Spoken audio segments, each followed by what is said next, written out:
Alright, hello everyone! I'm back with more FF14. We're currently about to go see Gabu.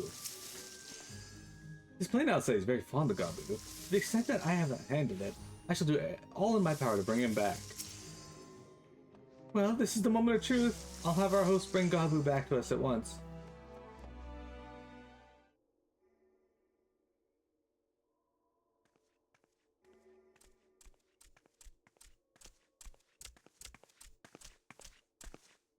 Apologies for the wait.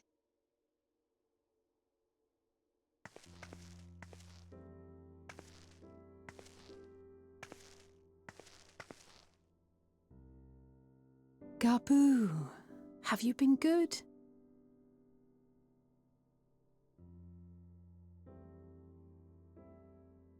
Still no change, I'm afraid. He just stands there in silence until we move him.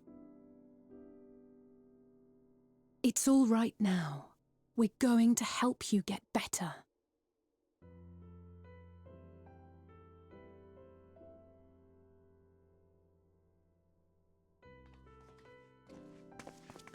Fancy meeting you here. Alphino Yushtola! I thought you were attending to primal matters.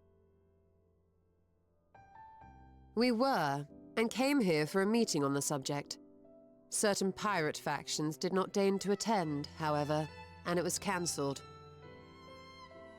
We had resigned ourselves to having wasted a journey when we chanced to espy you. Could it be that there has been progress with the treatment?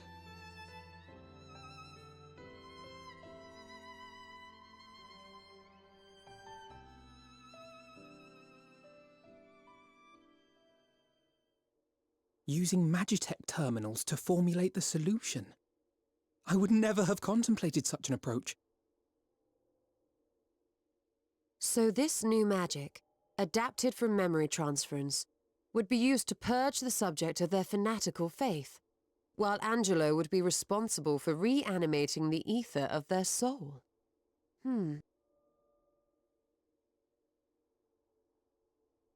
Yet I wonder at the practicalities.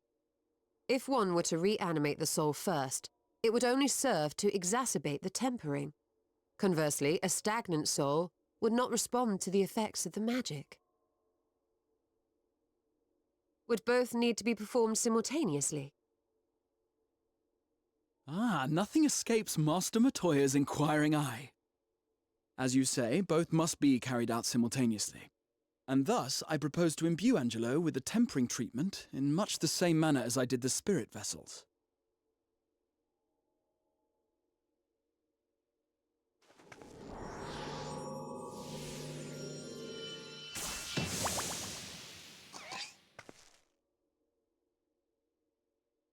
By doing so, we also spare Graha the trouble of casting spell after spell. It's really rather efficient. Be that as it may, certain difficulties are unavoidable. The imbuing process will still require no small amount of ether. And, as I can no longer draw upon the Crystal Tower's stores of energy, I will be compelled to rely on those of others. Well, I for one would be glad to assist. As would I. Since the resumption of our duties, it has been naught but stuffy meetings, and I have ample ether to spare. Excellent. With your permission then, let us begin.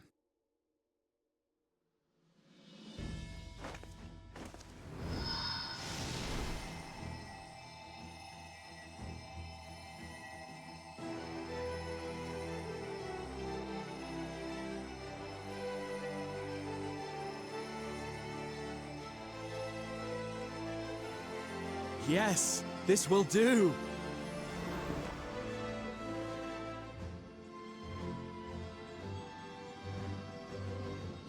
And now, it's my turn.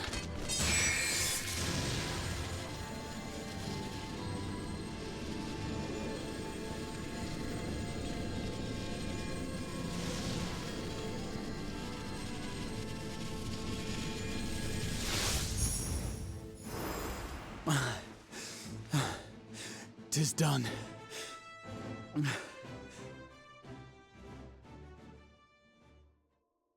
No small amount indeed. Oh.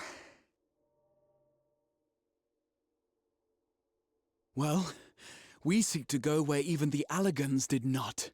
It was never like to be easy. The rest is up to you, Alize. The treatment itself will take time and focus, so we will need a quiet room.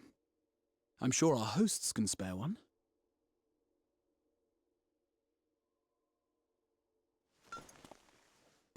I will go with her. It may be a while before we return, so I would ask for your patience and your faith.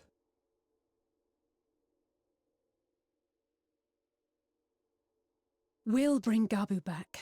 You see if we don't.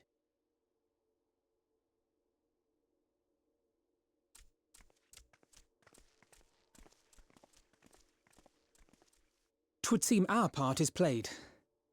Let us find a place to recuperate while we wait for news.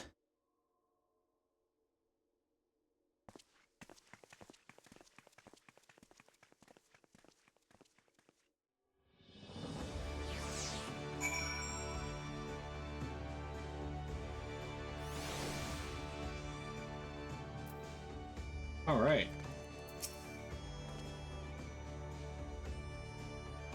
Well, this seems as good a spot as any to have a rest.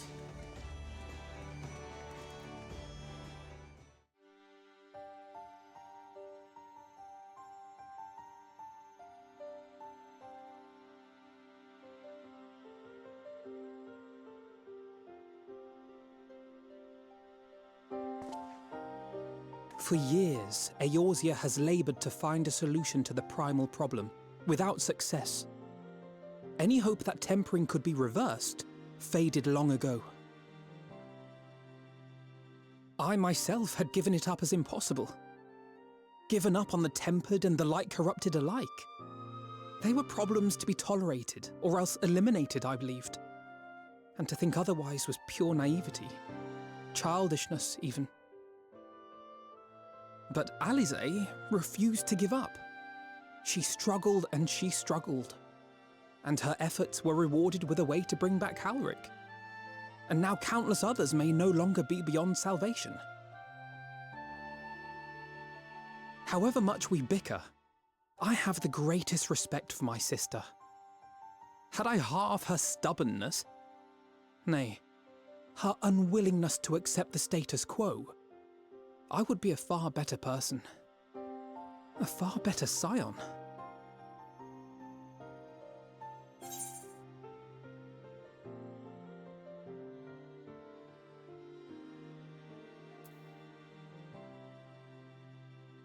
If there's any consolation, she's in awe of your work.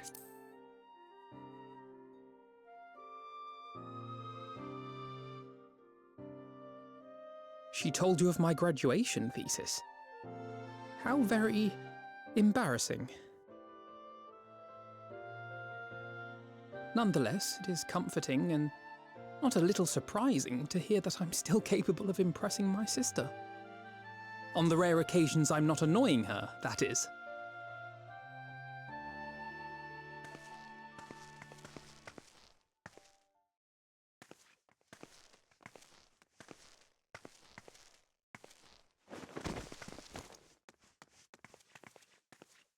Alize, are you all right? The treatment. Did it work?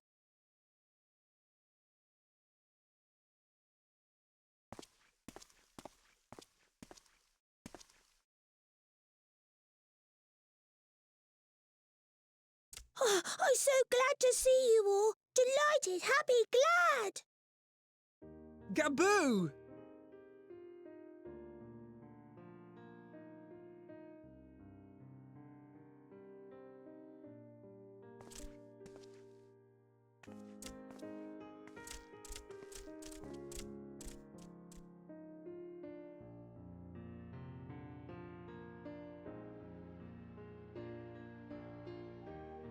All this time, my mind was filled with thoughts of Great Father Titan.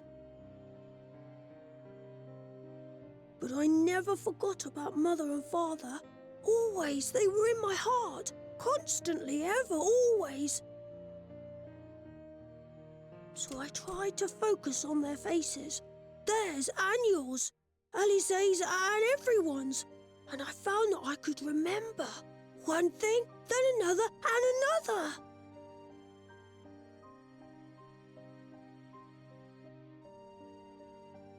Your hopes reached Gaboo. They helped him to hold on.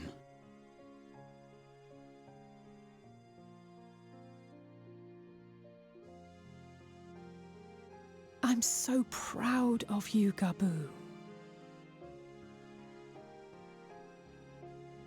I couldn't have done it without you, Alize. Can you help the others too?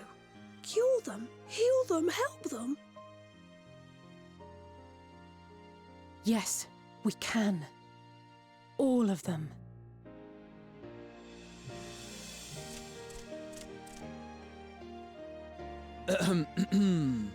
Without wishing to dampen the mood, I feel compelled to add certain caveats regarding the viability of the treatment for general use.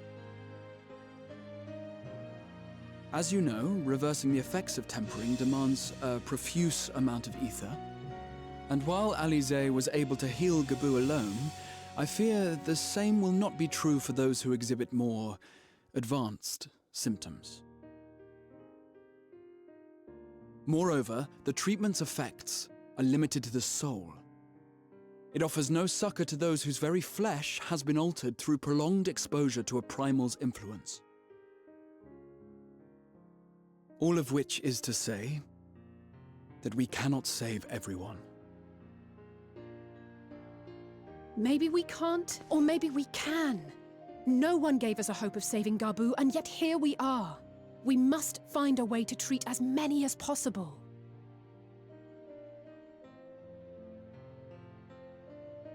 Then, the next logical step would be to produce a veritable army of Porkses, would it not? Granted, it seemed a simple enough process in the first, but I suspect it will be different here in the source. Not that I am any authority, of course. Yet there is an authority on familiars to whom we may grudgingly turn.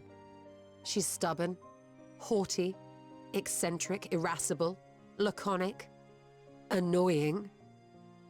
And her name is Master Matoya, the real one.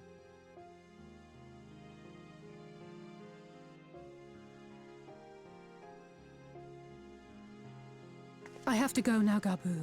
But the people here will look after you, all right? And I promise to come and visit you again soon. All right. Thank you, Alize. Thank you.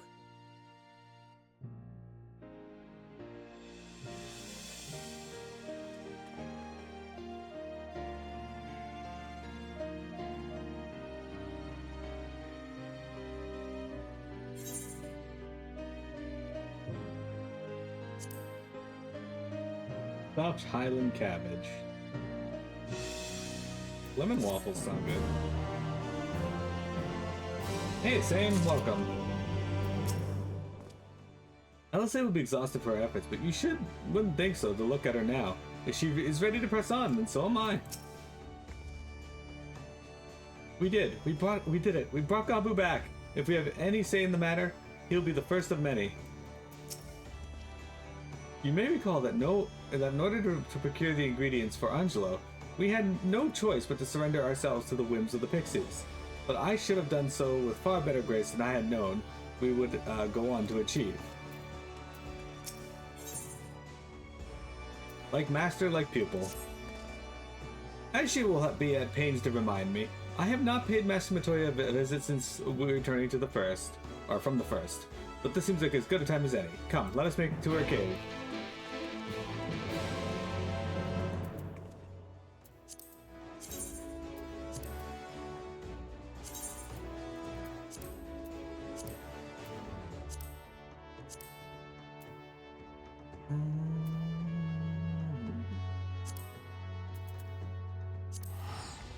Idleshire.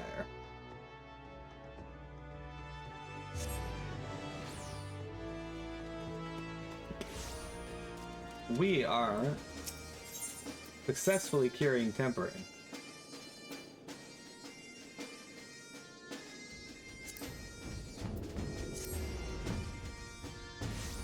I assume we're gonna meet her down there. Yeah, okay. Welcome back, Vector. We just successfully cured the tempering of Gabu.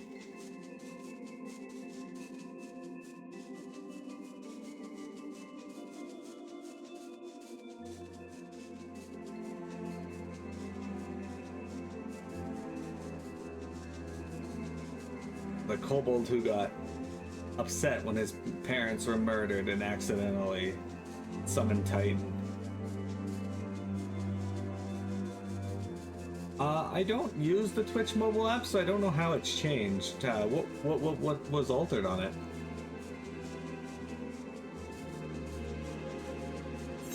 I seem to recall the Twitch mobile app like went away for a while.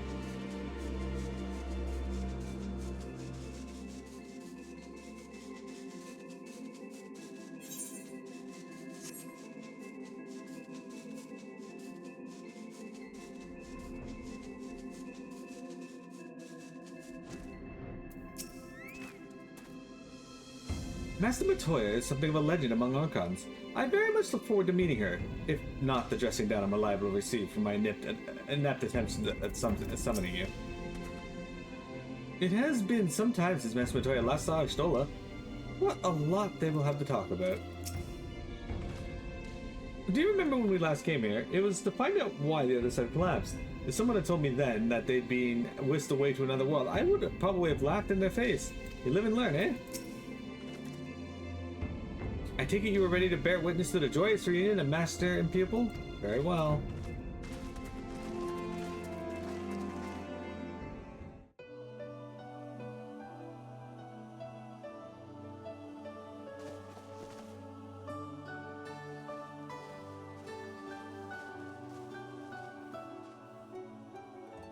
Nary a word from you all this time, then you bring every man and his pirogo with you.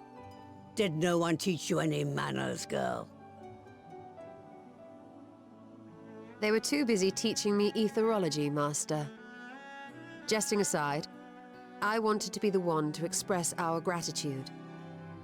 I am told you spared no effort to sustain our bodies while we were away, and for that, we owe you our lives. Thank you. You were gone so long. I was starting to think you'd set your heart on staying. It wasn't easy to leave, as it happens. Seldom does one have the opportunity to study other worlds, and I would not have minded extending my stay by a handful of years. Ever the scholar. Y'shtola dedicated herself to studying ancient civilizations of the First, befriending a tribe known as the Knights Blessed in the process. There she took on the name of Matoya and won the respect of all the children of the forest.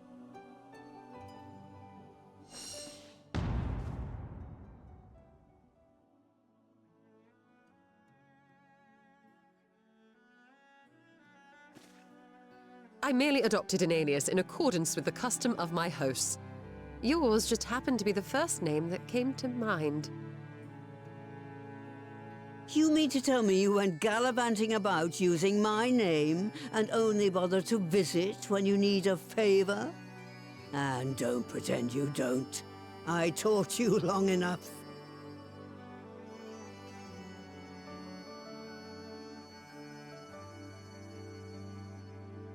Indeed.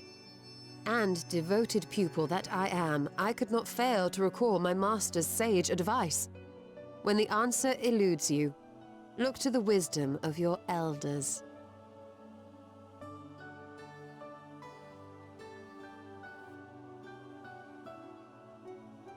You there.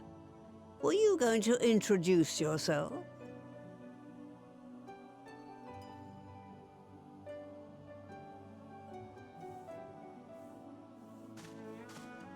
How remiss of me. Grahatia is my name, and I am proud to call myself a scion. I too wish to offer my gratitude for your invaluable aid in sustaining the Archon's bodies, as well as my apologies. It was my inexpert summoning spell which endangered their lives in the first place. Ah, yes. The one bent on digging up the mysteries of Alag. Old Galaf used to speak of you, and Kryles told me all about your recent exploits. Do you have a bad back or something? At ease, boy. Whatever mess you've made, I'm not in the habit of dwelling on the failings of the younger generation. You are too kind. I've also heard much and more about you, Master Matoya. 'Tis an honor to finally make your acquaintance. Well, that's more than enough pleasantries for anyone.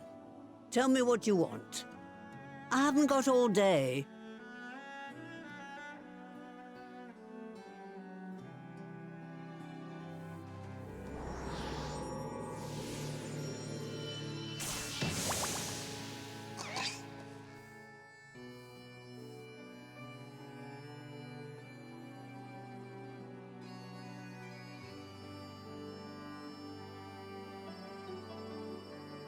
So that's the way of it. It should be a simple enough matter to make the familiar. The magic, on the other hand. Ah, that you may leave to me. Being the only one possessed of royal blood, I alone can imbue the subject with the necessary magic. So I just need to create porxes with the power to stir the soul. Just, I say. Though we're talking about a veritable herd of the little buggers, we'd collapse before we reached double figures.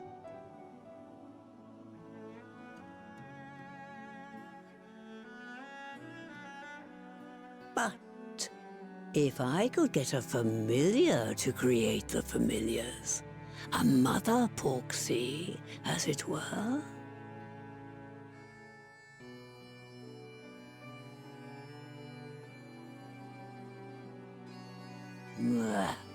Seems I haven't seen the last of that moldy old hole after all.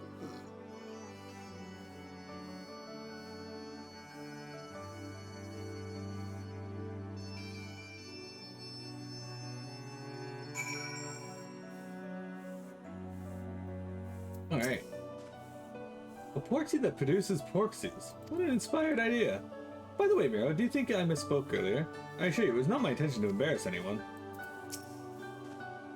What does she mean, do you think? Some manner of hidden workshop, perhaps?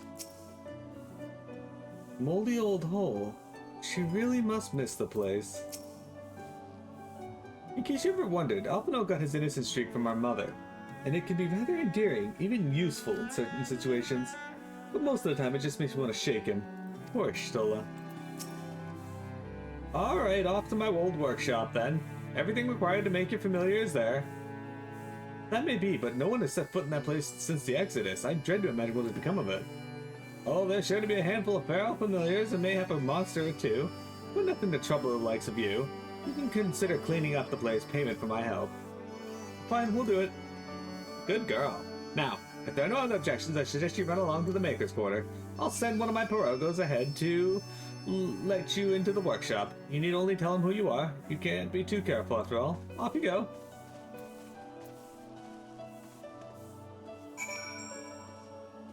Say, didn't you used to live in the Maker's Quarter?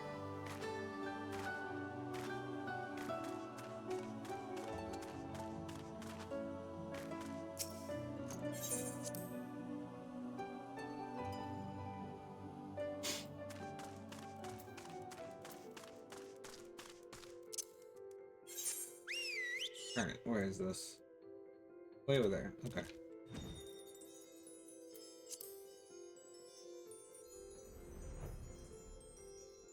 A chance to fly on by.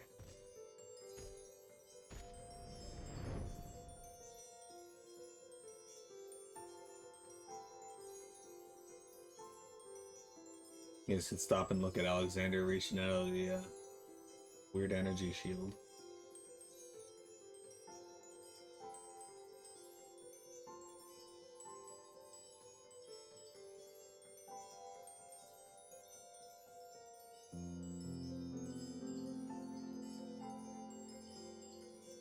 Very cool.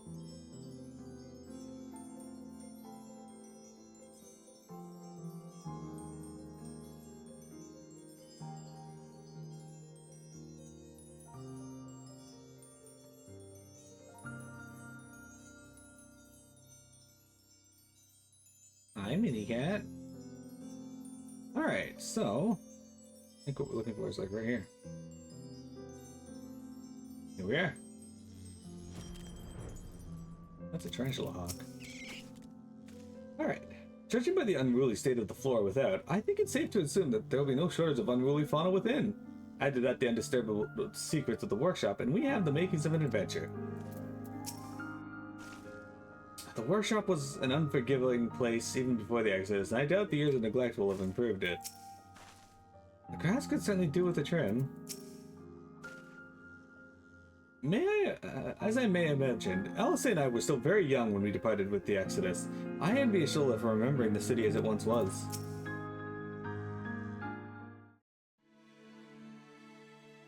Greetings, Ribbit, and welcome to my good mistress's relic. Hororogo is my name, and I am honored to be your guide. Within, you will find a space dedicated to the making of familiars, along with a cavern wherein the requisite ingredients may be had. I must warn you, however, that the place has not played host to a single soul, much less a broom, in over 15 years, and, well, I regret being in some disarray. But rest assured, my brothers and I shall see to it that you not lose your way. Now then, Ribbit, only say the word and I will show you in. Alright. Matoya's Relic. Unfortunately, this one will have to wait, as I do not have time to run this today. But I will read the bit to you here. The Maker's Quarter was once home to some of the finest crafters in Eorzea has ever seen, but it has lain in forgotten ruins since the Sharlayan Exodus. It is there, hidden amidst overgrown foliage, that the entrance to the former workshop of the Archon Matoya can be found. Seeking to create a familiar that creates familiars, you throw open the doors and step into the moldy old hole, the first souls to do so in decades. But yes, we will be going in here shortly. On Friday. As such, we didn't get too much done today, but we did finish the long cutscenes at 5.3, which is a very key point in the story. And we also got started on patch 5.4, and we're roughly halfway through it. So on Friday, I think we can finish this dungeon and then get through the rest of 5.4 and maybe even get started on 5.5. On Friday, I mean. Nothing ever gets done in this game. Lots gets done.